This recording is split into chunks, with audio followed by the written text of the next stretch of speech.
You start the book with a thought experiment where you imagine a world where we didn't have belief. We only accepted incontestable truths and logic. Can you bring this to life to us? What would we lose if that was the case?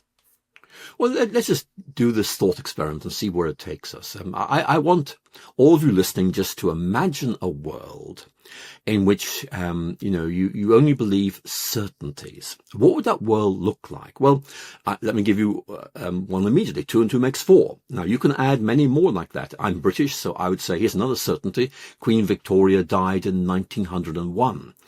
So there are 2 certainties, but I suspect many of you listening to me will be saying, well, they may be certain, but they're not actually very interesting, and they don't make any difference to life at all. That they may be certain, but they're irrelevant. They don't tell me what the meaning of life is. They don't tell me, who I really am or what we ought to be aiming for. So let's take experiment just a little stage further.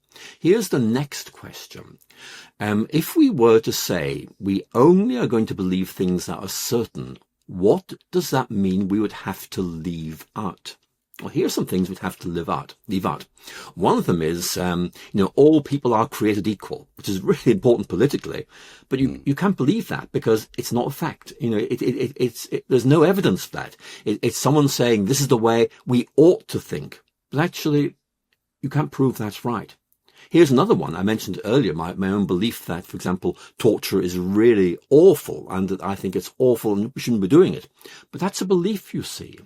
And not everyone would agree with that. Sam Harris, for example, the noted new atheist, would say, well, actually, a good case can be made for saying torture is permissible under certain circumstances.